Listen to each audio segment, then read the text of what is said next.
은혜 받으실 말씀은 하박국 3장 17절에서 18절 말씀입니다. 구약성경 1306쪽에 있습니다. 제가 봉독하겠습니다.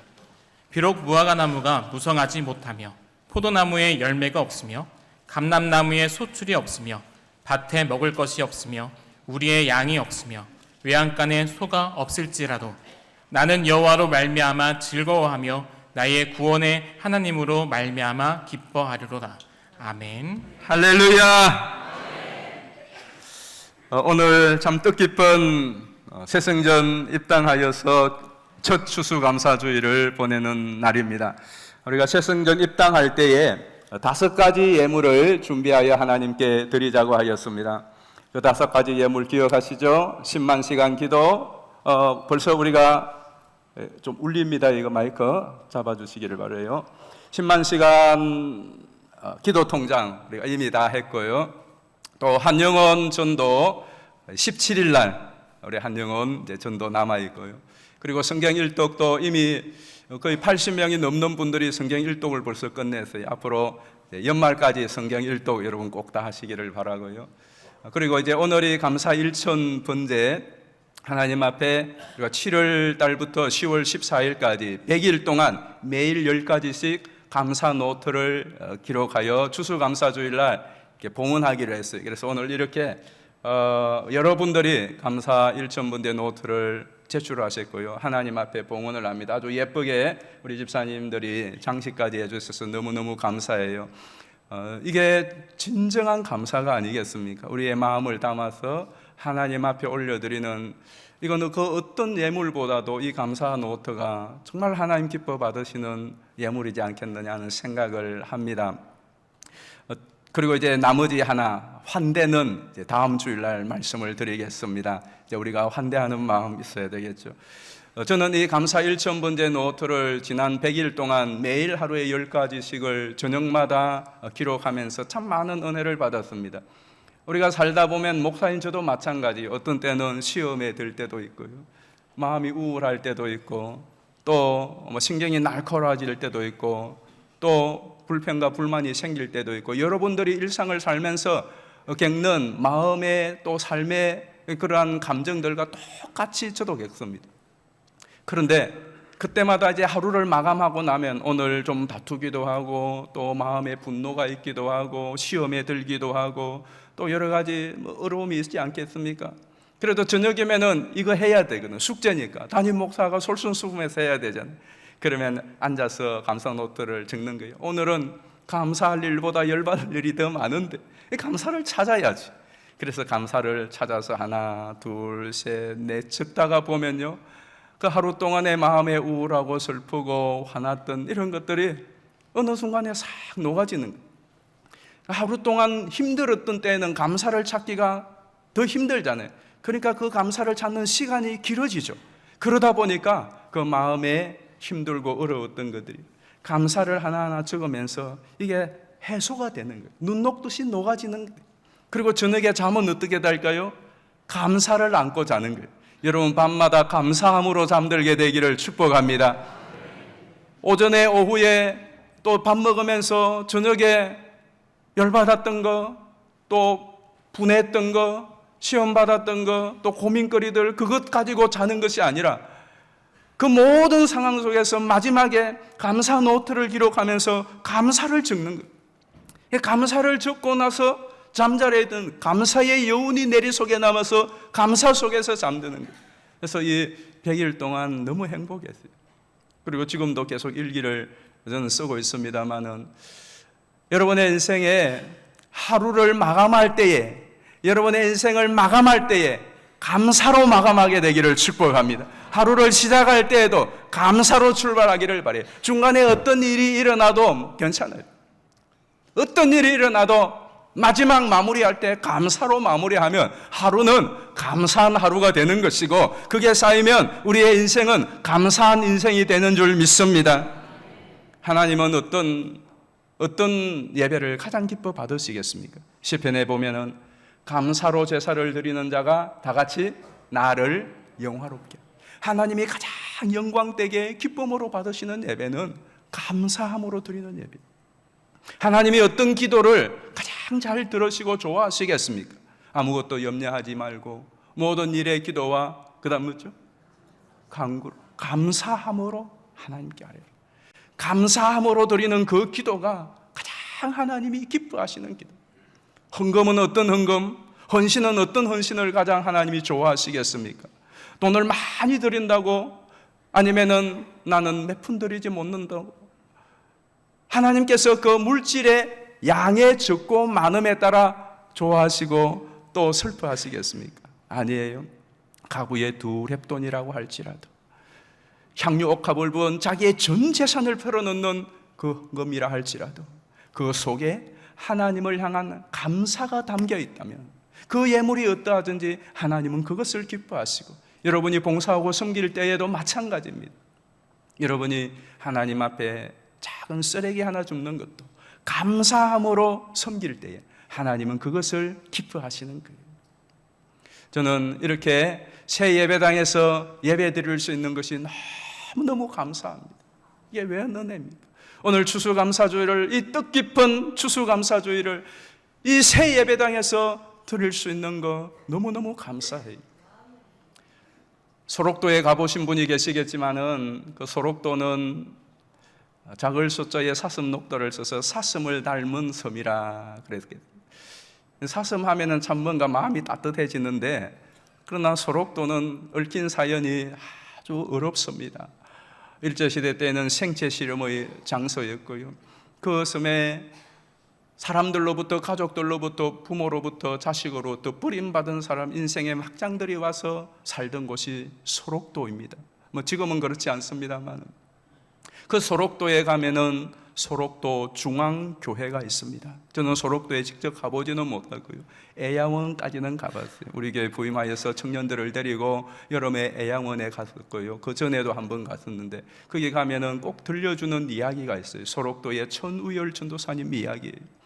이 전도사님도 나병을 이제 가지고 계시다가, 지금은 나병이 다 완치가 가능한 병이니까 그렇게 무섭지 않았죠. 제가 어릴 때만 해도 나병 환자들이 오면은 사람 잡아먹는다고 다 부모님들이 멀리하도록, 그만큼 무섭고 또 전염성이 강한 병이었습니다. 지금은 그렇지 않습니다. 그 병을 가지고 그 섬에서 오셔서 복음을 받고 전도사님으로 오랫동안 사역하다 오래전에 이제 은퇴를 하신 분인데, 그분이 방문자들이 오면은 꼭 들려주는 이야기가 소록도 중앙교회 이야기예요. 그 소록도 중앙교회 당시에 지을 때에 우리나라에서 영락교회 다음으로 컸던 교회예요. 굉장히 크죠. 지금 보시면 사진에 나오는, 지금 봐도 저 교회가 굉장히 큰 교회예요. 그리고 마루는 지금은 의자가 놓여 있지만은 전에는 그 마룻바닥, 나무 마룻바닥에 있었는데, 이 교회가 어떻게 지어준 줄 아십니까? 그러면서 그 교회가 건축된 배경을 이야기해 주시는 거예요.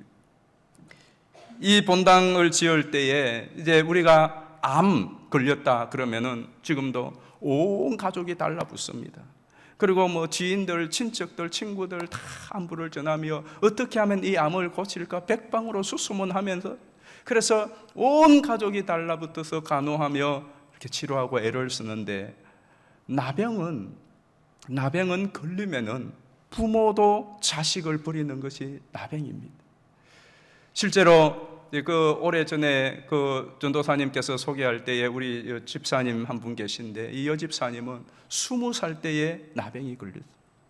20살 처녀의 몸으로 나병이 걸려서 어느 날 진물이 문질러서 보니까 나병이었어요. 이 처녀는 그냥 눈물로 하루를 지내는 거죠. 완전히 인생의 소망이 끊어지고 절망 가운데 눈물로 지내는데, 어느 날 저녁에 울고 있는데 부엌 쪽에서 이상한 소리가 나는 거예요. 그래서 이 처녀가 문을 열고 부엌으로 가서 부엌 문틈으로 들여다보니까 아버지가 이 딸을 죽이려고 칼을 갈고 있는 소리였어요. 너무나 자지러져서 놀라서 그냥 그 방을 튀어나와서 산으로 도망가는 거예요. 엄마가 이 딸이 도망가는 것을 보고 따라 나와서 산속에 웅크리고 있는 딸에게 보따리에 쌀을 가득 싸서 가슴에다가 툭 던져주면서, 야, 멀리 가래, 멀리 도망가래, 너희 아버지 모르는 곳으로 멀리 도망가래, 그리고 엄마도 그 딸을 버리고 가더라는 거예요. 이 딸이 그 산속에서 그 밤을 지내고 낮에 갈 데가 없잖아요. 그냥 어쨌든 멀리 가는 거예요. 수소문을 하여서, 경상도에서 수소문을 하여서 찾아온 곳이 소록도. 이게 그 소록도에 있는 사람들은 다 그런 사람들, 다 그런 인생의 막장들, 부모로부터 버림받고 가족들로 버림받고 사회로부터 버림받아서 온 그 사람들이. 그런데 그들이 예수님을 만나고 예수 그리스도를 만나고 우리도 하나님을 예배하고 싶다. 그래서 예배당을 지어 예배하고 싶은 거예요. 그래서 그 교회를 어떻게 저 교회를 지었느냐 하면 손가락이 없잖아요. 문드러져서. 옛날에는 다 나무 캐다가 이게 해서 대패질을 하고 그렇게 했고요. 또 모래는 강에서 또 바닷가에서 퍼다가 그래서 시멘트하고 이게서 저도 어릴 때에 저 고향교회 지을 때 보니까 그러더라고요. 그런데 나무를 캐와야 되는데 손들이 없으니까 톱을 이 손목에다가 묶었어. 그리고 나무를 캐는 거예요. 그리고 여성분들은 이제 그 소록도 바닷가에 가서 모래를 채취해 와야 되는데 그래도 손이 없어. 모래를 풀 수가 없어요. 잡을 수도 없고. 그러니 손목에 그 주걱, 팝주걱, 또 큰 삽은 달 수도 없어.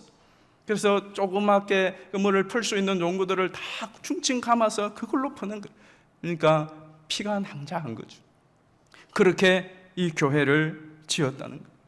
그러면서 정말 아무런 소망 없고 절망의 늪에 빠진 이 사람들이 도대체 어떻게 해서 이렇게 큰 예배당을 그들의 피를 흘려가면서 건축을 할 수 있었는가?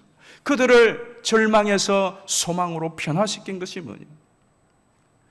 그들을 그 소록도 옆에 섬이 하나 있대요. 또 다른 섬이 있는데 이 사람들이 소록도에 정말로 죽을 그 절망의 보따리를 가지고 왔다가 그 섬에만 갔다가 오면은 사람들이 달라지더라는 거예요. 그 섬에만 갔다 오면 정말 죽으려고 죽게 된 사람들이 섬에만 갔다 오면 생명의 사람으로 달라지더라는 거예요. 그러면서 여러분 그 섬이 무슨 섬인 줄 아십니까? 그 섬의 이름이 찌라도라고 하는 섬입니다. 찌라도. 들어보셨습니까? 그러면서 그 찌라도에만 갔다가 오면 죽겠다고 그러던 사람들이 찌라도에만 갔다 오면 생기가 돌고 삶의 의욕을 생기고 소망을 생기고 그래서 이 교회당을 이 예배당을 지었다는 거예요. 그 찌라도 여러분들도 한번 가보시기 바랍니다. 주소 알려드리겠습니다. 그러면서 말씀하시는데요. 하박국 3장 17절 하박국 3장 17절 우리 같이 한번 17절 읽어보실까요? 시작. 비록 무화과 나무가 무성하지 못하며 포도나무에 열매가 없으며 감람나무에 소출이 없으며 밭에 먹을 것이 없으며 우리의 양이 없으며 외양간에 소가 없을지라도 이 지라도가 된바람으로 하면 찌라도입니다. 소가 없을지라도 그 지라도에만 갔다가 오면 어떻게 달라지느냐? 18절 말씀 같이 큰 소리로 읽겠습니다. 시작. 여호와로 말미암아 즐거워하며 나의 구원의 하나님으로 말미암아 기뻐하리로다. 아멘. 아멘. 이 말씀이 여러분에게도 실제가 되기를 축복합니다. 하박국 선지자가 이스라엘의 국군이 이제 거의 기울어갈 때에 좀 난망한 흥망성쇠가 추풍낙엽과 같은 풍전더워가 왔던 그 이스라엘의 마지막 멸망하기 직전에 활동했던 선지자입니다. 그 나라의 암울한 현실을 바라보면서 마음 아파하고 절망과 좌절과 슬픔 가운데 있을 때 하나님 말씀하는 것이 하박국 아닙니까? 그러면서 하나님께서 약속하신 그 말씀을 붙들고 비록 아무것도 없다고 할지라도 하나님의 그 약속한 말씀이 미래의 소망과 희망으로 굳건하게 믿는 믿음 속에서 비록 현실은 어렵지만은 미래를 바라보며 그 하나님의 약속의 말씀에 믿음을 가지고 고백하는 것이 이 하박국 17, 18절인 겁니다. 이 소록도의 사람들이 비록 나의 나병이 고침을 받지 못한다고 할지라도 보고 싶은 우리 엄마 아빠 평생을 보지 못한다고 할지라도, 그리운 고향 땅 밟아보지 못한다고 할지라도, 함께 어울려 놀았던 다정한 친구들 다시 만나지 못한다고 할지라도 난 여호와로 인하여 즐거워하며 나의 하나님으로 인하여 기뻐하리로다. 이것이 여러분들에게도 실제가 되기를 주의 이름으로 축복합니다. 그래서 여기 와서 만난 그 주님 때문에, 이 하나님의 말씀을 통하여 만난 그 하나님 때문에 그들의 절망을 소망으로, 슬픔과 좌절을 감사와 기쁨으로 바꾸더라는 것입니다. 이러한 소문이 나면서 많은 사람들이, 지금은 소록도가 우리 국내 성지 순례지 중에 한 곳입니다. 그 성지 순례지 중에 한 곳인 그곳에 수많은 목사님들, 또 장로님들, 권사님들, 청년들, 학생들 많이 방문을 한, 그때에 그분 방문하면은 이 이야기를 하는 거예요. 그러면서 방문하들은 다 나병 환자들이 집성촌을 이루고 있으니까 위로하고, 또 그들에게 좀 기부도 하고 그러려고 뭐 헌금도 모아가지고 가도, 그때에 그 천우열 전도사님 이렇게 말씀하시는 거예요. 우리는 여기서 찌라도의 하나님을 만났고 그 하나님께 감사하며 살고 있습니다. 여러분이 무엇으로 우리를 위로할 수 있습니까? 여러분의 말과 여러분이 가지고 온 그 헌금이 우리에게 어떤 위로를 줄 수 있겠습니까? 여러분 나병 걸리지 않아 보셨죠? 나병 걸려보면 어떤 말도, 어떤 돈도 우리에게 위로가 되지 않습니다. 죽을 사람에게 무슨 헌금이 그렇게 큰 소망이 되고 위로가 되겠습니까? 우리는 찌라도의 하나님으로 위로를 받고 거기에 소망을 얻고 감사함으로 기쁨으로 살고 있습니다. 여러분들도 그 하나님을 만나시기를 바랍니다. 도리어 위로를 받고 권면을 받고 온다는 거죠. 저는 오래전에 참 들었던 이 이야기를 생각하면서 저의 믿음과 마음을 새롭게 하곤 합니다. 슬픔과 통곡과 죽음과 절망의 보찜을 지고 와서 지옥과 같은 그 땅이 이제는 기쁨과 감사와 많은 사람들에게 감동을 주고 많은 영혼을 새롭게 하는 생명의 땅으로 바뀌어진 것, 그것은 오직 한 가지, 주 예수 그리스도 하나님을 만났고 그 은혜를 입었기 때문인 줄 믿습니다. 마치 골고다가 그 해골의 곳이 예수님의 십자가가 세워지고 난 이후에 그곳이 생명의 정원으로 바뀐 것처럼 우리 서울 서교회가, 여러분들의 삶이 그렇게 되기를 주의 이름으로 축복합니다. 진정한 감사와 행복과 축복은 무엇이겠습니까? 내가 무엇을 많이 가졌느냐 적게 가졌느냐 보다 정말로 우리에게 진정한 행복과 축복과 감사와 기쁨은 예수 그리스도를 내가 진심으로 모셨어, 그분과 함께 동행하느냐 하는 것입니다. 바울이 말한 바 고린도서 6장 말씀 한번 보십시다. 10절입니다. 다 같이 한번 읽어보겠습니다. 시작. 근심하는 자 같으나 아무것도 없는 자 같으나 모든 것을 가진 자로다. 아멘. 한 번 더 우리 큰 소리로 읽겠습니다. 시작. 근심하는 자 같으나 항상 기뻐하고, 가난한 자 같으나 많은 사람을 부유하게 하고, 아무것도 없는 자 같으나 모든 것을 가진 자로다. 아멘. 아멘이십니까? 정말 그렇게 되기를 바라요. 그렇습니다.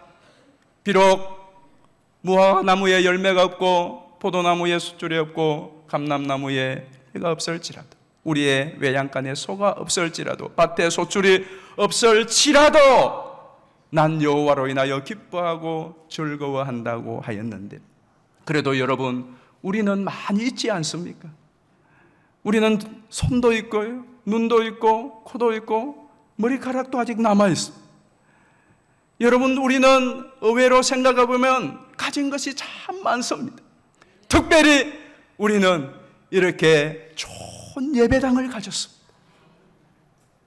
비록 예배당이 없다고 할지라도 광야에서도 우리는 하나님을 예배해야 할 것이고 기쁨으로 감사함으로 예배할 수 있을 터인데, 이렇게 좋은 예배당을 주셨으니 그래서 더욱 감사한 것입니다.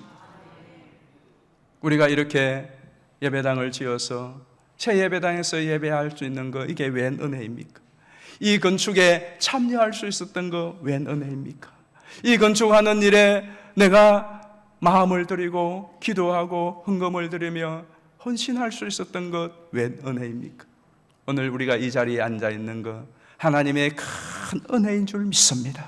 오늘 이 추수감사주를 기점으로 하나님께 대한 우리의 삶에 대한 감사를 회복하고 더욱더 감사하고 서로 하나 되어서 이 땅을 품고 또 통하며 살리는 축복의 삶이 오늘부터 다시 출발하게 되기를 예수님의 이름으로 축원합니다.